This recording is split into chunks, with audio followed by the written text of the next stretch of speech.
Esse conteúdo integra as ações da edição 2020 do Programa Vocacional da Secretaria Municipal de Cultura, em parceria com a Secretaria Municipal da Educação de São Paulo.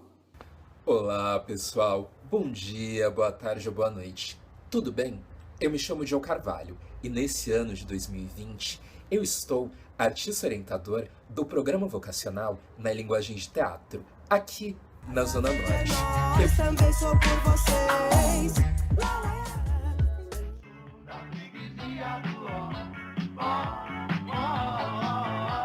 Aqui pra você. Andrade é viver, proceder. Respeito é um bom lugar. Só quem é de lá pode entender. Brasilândia. Salve galera, boa tarde a todas e todos. Faz bastante tempo que eu não apareço por aqui, porque dentro dessa nossa viagem sobre teatro negro, estamos num momento que é mais importante ouvir mulheres como a dona Ruth de Souza e a dona Léa Garcia dizendo, narrando a si mesmas, e também tenho compartilhado com vocês algumas fotos, trechos de vídeo, trechos de cenas que eu venho encontrando durante essa pesquisa para que a gente possa reconstruir nas nossas mentes o que foi teatro negro. E essa semana eu venho deixar para vocês um convite. Existe no programa vocacional uma formação étnico-racial, em que artistas orientadores e negros e negras se reúnem para debater a arte negra. Nós sempre escolhemos ou algum documentário, algum filme, ou algum texto, artigo, sempre escrito por uma pessoa negra, e fazemos um debate em cima disso. E hoje nós fizemos uma ação cultural, que nesse caso foi uma live, em que nós falamos um pouco sobre como que a africanidade, as suas diásporas, atravessam os nossos processos artísticos e pedagógicos. Eu vou deixar na descrição do vídeo o link da live completa e vou também deixar a minha fala inicial. E eu também deixo um convite para que vocês assistam a minha playlist. Eu abordei alguns assuntos.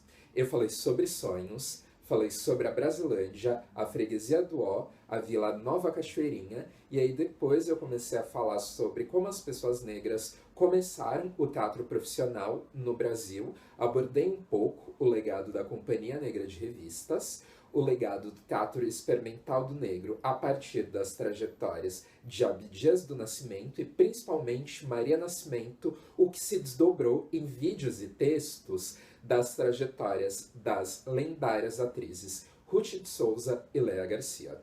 Lembrem que vocês podem sempre comentar nos vídeos, deixar suas impressões no meu e-mail, joecccarvalho@gmail.com, no meu Facebook e no meu Instagram, que vão aparecer aqui na tela e que também estão na descrição desse vídeo.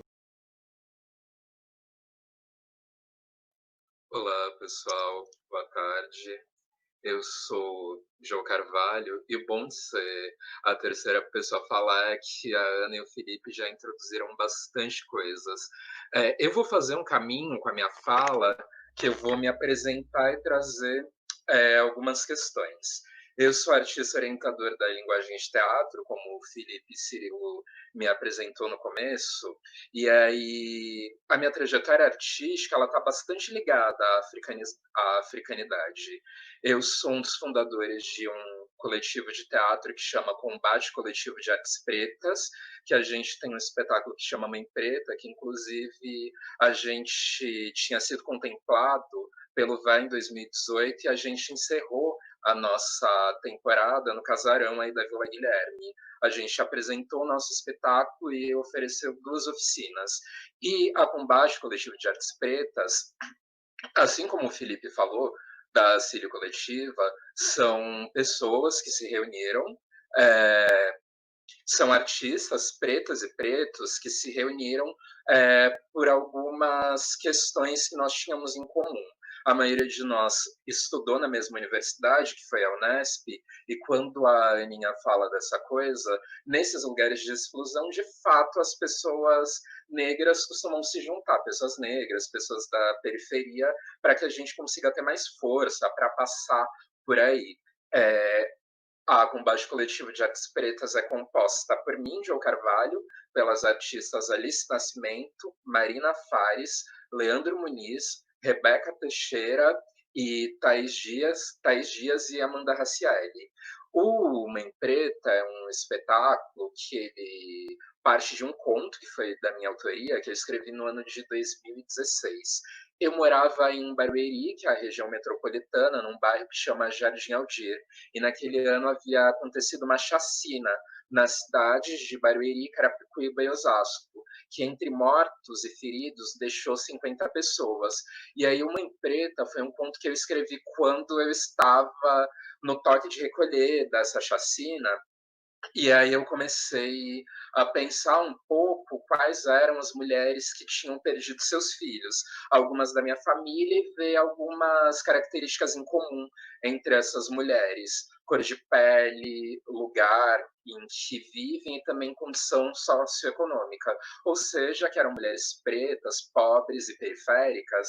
E aí quando a gente foi começar a pensar em projetos, até a gente começou a se deparar com alguns casos de extermínio que ocorreram na Zona Norte, como, por exemplo, o caso do Douglas, do Jardim Brasil, que ficou bastante conhecido, porque quando ele foi assassinado por um policial, ele perguntou por que o senhor atirou em mim. E algumas vezes, duas vezes, a gente conseguiu conversar com a Rossana, após o espetáculo. A Rossana é a mãe do Douglas, que aí ela contou um pouco sobre o que aconteceu, que era basicamente um adolescente de 16 anos que estava mandando mensagem para a namorada na porta de casa e um policial deu um tiro nele sem nenhum motivo. Por isso que ele pergunta, por que o senhor atirou em mim? Também um outro caso que aconteceu na Brasilândia foi um caso em que 6 jovens são assassinados e um fica ferido, e esse caso dá origem à Praça dos Sete Jovens, que fica no Jardim Elisa Maria, e anos depois, em 2007, na Praça dos Sete Jovens, 4 outros jovens são assassinados. Aí a gente vê uma recorrência desse tipo de caso acontecendo, e também aconteceu no Habib's da Itaberaba, que acredito que todos vocês lembrem o que aconteceu com o João Vitor, que era um menino filho de catadores que foi agredido por seguranças e acabou falecendo. E esse mesmo Habib's da Vila Nova Cachoeirinha, em 2002, também tinha assassinado um menino de 14 anos. E aí agora, quando a gente vê as notícias mais recentes, desde o caso do Miguel, que é aquele menino que foi assassinado pela patroa da mãe, que pagou fiança e foi liberada, a gente também fica pensando, e é uma coisa que a dona Mirtz, a mãe do Miguel, mesmo falou, e se fosse ao contrário? Se fosse essa mulher negra, empregada doméstica, que deixasse o filho da criança branca morrer, o que teria acontecido com essa mulher? Ou, recentemente, a gente viu em Parelheiros algo muito parecido com o que aconteceu com o George Floyd nos Estados Unidos, que é aquele rapaz negro que tinha em média 50 anos, que ele foi assassinado por um policial branco com o joelho no pescoço. E aí a gente viu também que aconteceu em Parelheiros, à luz do dia, com pessoas filmando um policial que ele coloca a bota dele no pescoço de uma mulher, isso à luz do dia. E até veio uma conversa nas redes sociais sobre o que é feito com os nossos corpos. Se esse policial se sente tão à vontade em fazer essa ação tão truculenta, sendo filmado e à luz do dia, o que não acontece com tantas e com tantos jovens, pretos e pretas, moradores e moradoras da periferia nas caladas da noite. E isso um pouco norteia o nosso trabalho enquanto combate coletivo de artes pretas. No programa vocacional, tal como a Ana, eu também estou entrando esse ano. E aí a pesquisa que eu trago para o vocacional é minha pesquisa de vida, que é uma pesquisa sobre teatro negro e sobre a história do teatro negro. Quando a gente entra nas universidades, muitas vezes a gente percebe algumas questões, assim. Primeiro, eu morava, por muito tempo, eu morei nessa parte, na região metropolitana, Jandira, Barueri, e eu tive uma socialização, eu cresci na cidade de Jandira, que há muito tempo é uma das 10 cidades mais negras de todo o estado de São Paulo. Então, a gente está sempre vendo outras pessoas negras. E aí, quando a gente vai para as universidades, a gente para de se ver, tanto de se reconhecer nos rostos das e dos estudantes que estão sentados na sala de aula junto com a gente, como principalmente no corpo docente. E aí isso faz com que parece com que a história, como a Beatriz Nascimento, que é uma que movimenta a nossa formação, diz, que a história continue sendo contada por mãos brancas. E aí, em todas as aulas de história do teatro, raramente se falava sobre a população negra. E aí, em 2013, eu assisti um espetáculo de um coletivo de teatro chamado Coletivo Negro, que chama Movimento Número 1, O Silêncio de Depois. E aí, depois que eu assisti esse espetáculo, isso mudou muito na minha cabeça, porque para mim não existia a possibilidade estética de pessoas negras falarem por si mesmas, e esse espetáculo me deu essa possibilidade.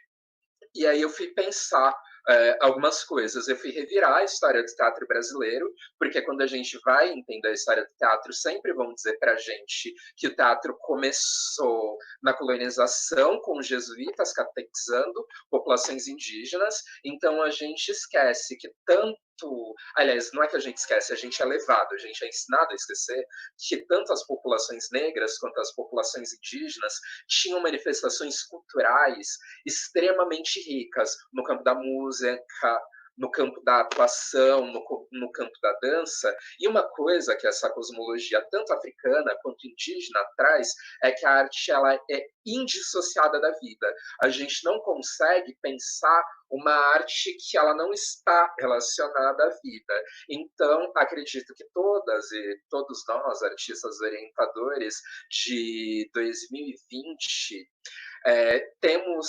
pensado e temos divulgado e temos compartilhado. Eu tenho esse exercício estético de trazer as referências estéticas desde que no século XVII, no século XVIII, foram pessoas negras que eram pessoas escravizadas de ganho, que faziam teatro, que a Companhia Negra de Revistas, que é uma das primeiras companhias de teatro profissional de 1927, era composta por pessoas negras, teatro experimental do negro, até essas milhares de companhias na dança, no teatro, que vêm se reunindo e que também a gente não pode esquecer de falar também como isso é importante na literatura, seja na literatura marginal, seja na literatura periférica, de como isso tem falado.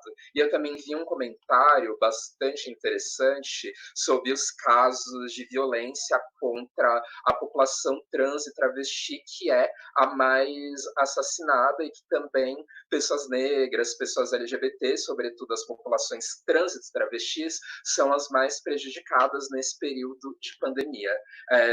Eu encerro essa minha fala inicial e depois a gente bate um papo a partir das devolutivas de vocês para a gente ir aquecendo e esquentando cada vez mais esse Um papo. grande abraço e, se puderem, fiquem em casa. Tchau, tchau. E até a semana que vem. Na semana que vem, a gente volta com um texto que complementa o vídeo anterior, que fala sobre a trajetória da Léa Garcia.